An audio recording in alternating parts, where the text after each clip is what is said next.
warahmatullahi wabarakatuh.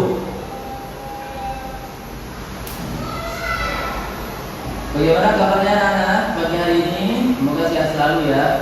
Untuk pembelajaran pada pagi hari ini, mari kita baca basmalah terlebih dahulu agar pertemuan kita, perjumpaan kita pada pagi hari ini membawa keberkahan dari Allah Subhanahu wa taala. Amin ya rabbal alamin. Baca basmalah bersama yuk. Bismillahirrahmanirrahim. Alhamdulillah. Dan kita baca basmalah bersama anak di suara ke-6. Sebelum kita masuk kepada pembelajaran, Bapak ingin tanya kepada kalian, semoga sehat selalu ya. Ajeng, bagaimana kabarnya? Indi, Anissa, kemudian Danis ini, Muhammad Hanif, Muhammad Hasya, Muhammad Farisini. Alhamdulillah semuanya sehat selalu ya, amin.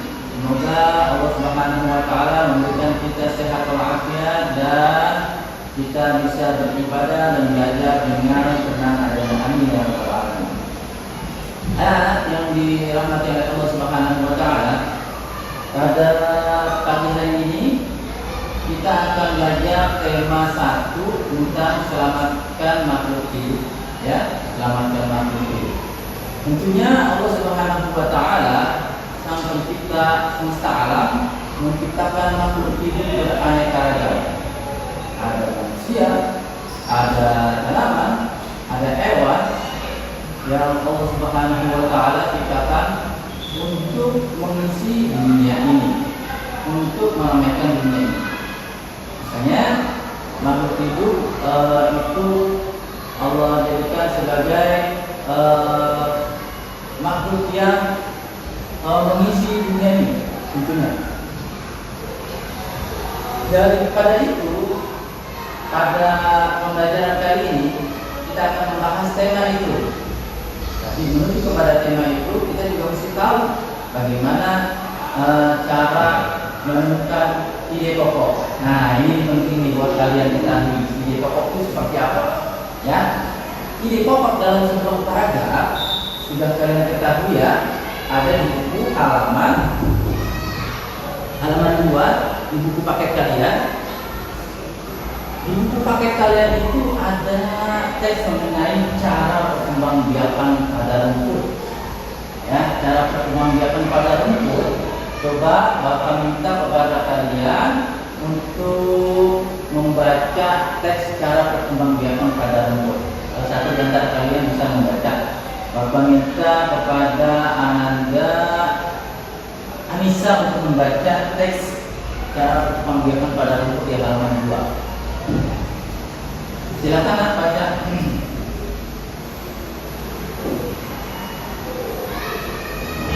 Ya, terima kasih. Sudah kalian dengar bersama tadi teks yang dibaca oleh teman kalian cara perkembangbiakan pada rumput ya. Ada 1, 2, 3, 4. Ada 4 paragraf pada teks tersebut. Kalau kalian amati dan kalian cermati, di situ di setiap paragraf ada ide pokok. Nah, ini nih yang mesti kalian pahami. Ide pokok dalam setiap paragraf. Ide pokok itu apa sih? Ya. Ide pokok itu adalah kalimat utama, ya. Ide pokok itu adalah pokok pikiran atau juga bisa disebut dengan pokok pikiran atau gagasan utama atau gagasan pokok dalam sebuah paragraf. Ya, jadi caranya bagaimana kita menentukan ide pokok itu? Contoh di paragraf pertama ya, Bapak bacakan ulang di paragraf pertama mengenai cara perkembangbiakan pada rumput. Rumput adalah tumbuhan liar yang mudah tumbuh di mana saja. Rumput dapat tumbuh di padang rumput, di tepi jalan, di taman kota, dan di halaman rumah. Bahkan rumput dapat tumbuh di sela-sela tanaman hias di halaman rumah kita. Tanaman rumput sangat mudah ditemukan di sekitar kita. Pada paragraf tersatu, kalau kalian pahami, itu ada ide pokok. Ide pokok yang di paragraf 1, cara mencarinya bagaimana Pak? Nah, Ini cara kita mencari ide pokok pada paragraf pertama, kita tentukan kalimat utamanya. Nah, ada kalimat utama, ada ide pokok gimana Pak? Oh, cara menentukan kalimat utama, kita harus tahu dulu kata-kata yang ada di paragraf tersebut diulang-ulang dan menjadikan pertanyaan-pertanyaan pada berikutnya ya. Contoh, tadi kan di paragraf pertama ada kata-kata rumput ya.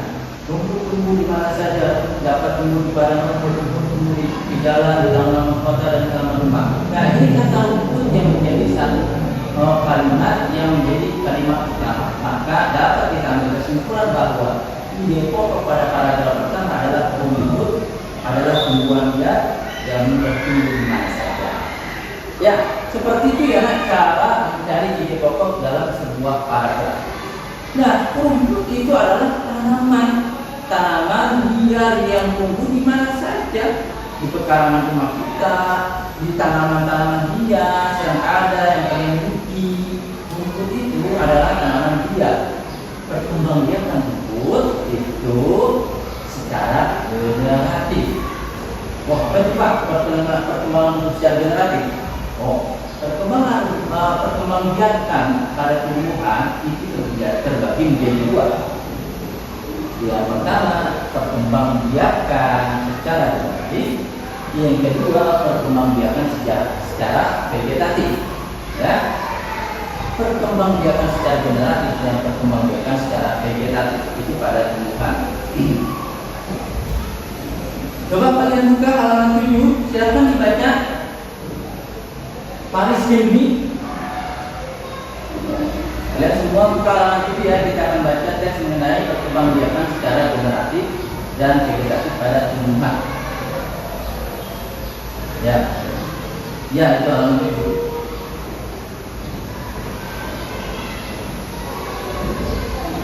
Ya, terima kasih kamu sudah membaca. Jadi pada halaman 7 dapat kalian pahami bahwa perkembangbiakan pada tumbuhan terbagi menjadi dua.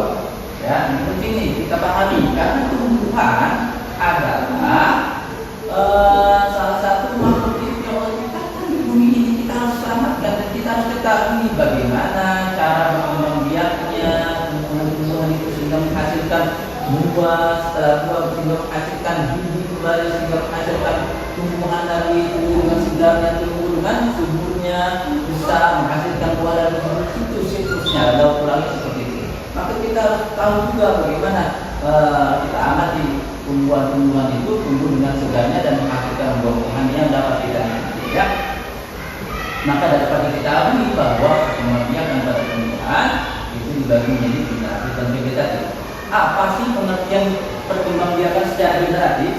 Nah, di sini sudah dikatakan bahwa perkembangbiakan secara generatif adalah perkembangbiakan secara kawin yang melibatkan sel kelamin jantan itu pada sel sari dan sel kelamin betina pada detik ya. Coba kalau kalian pahami di halaman 6 itu ada gambar mengenai bunga dan bagian-bagian bunga ya di halaman 8. Ada bunga sepatu ini contohnya ya, bunga sepatu. Ada mahkota yang didudukkan pada halaman 6. Ada kepala sari, bukan kelapa sari tapi kepala sari, kemudian benang sari, kepala putih, tangkai putih, bakal biji, kemudian kelopak, dasar bunga dan tangkai bunga. Ya, itu bagian-bagian daripada bunga pada tanaman-tanaman atau pada tumbuhan-tumbuhan. Terjadinya penyerbukan pada bunga bagaimana? Nah, di sini sudah dijelaskan bahwa penyerbukan yaitu bertemunya awalnya bertemu dengan benang sari bertemu dengan putih. Ya, setelah bertemunya benang sari dengan putih, yang mana kita kenal benang sari itu adalah sel kelamin jantan dan putih adalah sel kelamin betina. Kemudian mereka terjadi penyerbukan pada satu bunga itu. Kalau jadi penyerbukan bertemunya sel kelamin jantan pada sel sari dan sel betina maka terjadi pembuahan. Dan terjadi pembuahan, maka bunga akan mengakibatkan berbentuknya mahkotanya. Coba tuh, kalau itu mahkota, kelopak, benang sari, kemudian muncul bakal buah, menjadi buah, dan biji akan menjadi biji. Setelah itu ya, setelah terjadi penyerbukan benang sari dengan kepala putih, nah, mahkota semua akan jatuh. Yang terjadi adalah pembuahan dengan cara yang paling. Nah, ini dicontohkan pada gambar 6 atau pada ya pada gambar 6 saja ya, pada gambar 6 kalian perhatikan itu ada gambar bunga sepatu. Nanti Bapak sekalian giling tentang bagaimana cara penyerbukan benang sari dan putih ya, perkembangan secara generatif, dan juga bagaimana cara kita mencari di pokok silakan nanti kalian boleh lihat ya alamatnya, kita Bapak kirim ke grup WA kita. Bunga sepatu, kalian tahu kan bunga sepatu? Ini gambarnya bunga sepatu ya, di halaman sudah ada bunga sepatu. Bunga sepatu itu kan tumbuh di Indonesia ya dengan banyak. Kalian punya tanaman bunga sepatu. Ternyata kalau kita amati bahwa bunga sepatu itu adalah bunga khas berasal dari negara tetangga kita yaitu Malaysia. Ya, tahu kan Malaysia tetangga kita, jiran kita ya. Malaysia itu adalah negara bagian daripada Asia Tenggara, ya. Bunga sepatu ini kan khas daripada negara Malaysia. Negara-negara yang tergabung di dalam Asia Tenggara itu ada 11 bunganya. Itu coba kalian buka halaman 11. Halaman 11 itu ada negara-negara yang tergabung pada Asia Tenggara. Ada Indonesia, Malaysia, Singapura, Thailand, Filipina, Brunei, Vietnam, Laos, Myanmar, Kamboja, dan Timor Leste. Negara yang tergabung pada Asia Tenggara ini, mereka membentuk sebuah persatuan, ya, organisasi yang dinamakan dengan ASEAN atau Association of Southeast Asian Nations. ASEAN yang kita kenal ya. Terbentuknya ASEAN pertama kali dideklarasikan dengan terbentuknya deklarasi Bangkok yang ditandatangani oleh beberapa menteri luar negeri ya, yang dilaksanakan pada tanggal 8 Agustus 1997. Nah, tentunya negara-negara yang tergabung dalam ASEAN ini memiliki tujuan-tujuan yang baik untuk kerjasama antara negara satu dengan yang lainnya ya, dalam bidang perekonomian, dalam bidang pertahanan, dalam bidang pertukaran komoditi-komoditi utama yang dimiliki oleh para negara-negara tersebut ya. Contoh, Indonesia memiliki batik ya, Malaysia memiliki makanan khas apa gitu ya. Nah, dengan adanya persatuan negara-negara Asia bisa terjadi pertukaran adat dari budaya atau makanan khas atau yang sebagainya. Itu bisa terjadi pertukaran pekerja antara negara satu dengan yang lainnya pada negara yang tergabung di Asia Tenggara. Ya, terima kasih Allah Subhanahu wa Ta'ala. Jadi sampaikan kita pada kegiatan terakhir, yaitu kesimpulan. Allah Subhanahu wa Ta'ala menciptakan makhluk di muka bumi ini beraneka ragam bentuknya. Dengan beraneka ragam bentuknya, kita sebagai manusia makhluk yang paling mulia Allah ciptakan, mari kita pelajari bagaimana cara perkembangbiakan pada tumbuhan, bagaimana cara perkembangbiakan secara generatif dan vegetatif. Juga kita harus mengetahui, rajin membaca bagaimana cara kita menemukan literatur, ide pokok dan kalimat utama dalam sebuah paragraf, sehingga kita dapat mengetahui wawasan kita dapat luas, dapat mengetahui tentang negara-negara tetangga kita, negara Asia, negara yang tergabung dalam Asia, apa saja yang dimiliki oleh negara-negara Asia, komoditi apa yang mereka miliki. Itu penting bagi kalian semua untuk mengetahui semua. Baik, sampai di sini kesimpulan Bapak. Ada yang ditanyakan? Oh, tidak ada. Kalau tidak ada pertanyaan, berarti Bapak yang akan menanya kepada kalian ya. Baik, Bapak akan tanya kepada Ajeng. Ajeng, perhatikan pertanyaan Bapak. Apa yang dimaksud dengan ide pokok? Ya, terima kasih. Sudah dijawab. Berikutnya Bapak tanya lagi kepada Nindi. Ada Nindi? Ya, perhatikan Nindi. Cara menentukan ide pokok itu seperti apa? Ya, benar. Oke, benar. Ya, terima kasih Nindi. Pertanyaan berikutnya Bapak tunjukkan kepada anak kakinya nih, Danis. Danis, perhatikan pertanyaan Bapak baik-baik. Sebutkan dua perkembangbiakan pada tumbuhan dan jelaskan. Ya, benar, akibat vegetatif. Oke. Ya. Ya, terima kasih Danis. Selanjutnya kepada Faris Limi. Perhatikan pertanyaan Bapak. Bunga sepatu itu berasal dari negara mana? Sebutkan negara tersebut, sebutkan ibu kota negara tersebut, dan apa kepanjangan daripada ASEAN. Oke, sudah, terima kasih. Oke anak-anak, terima kasih karena waktu sudah membatasi kita, waktu sudah menunjukkan pukul. Ya, kita berjumpa lagi pada pelajaran besok hari. Tetap jaga kesehatan, jaga diri dari hal-hal yang dapat membahayakan.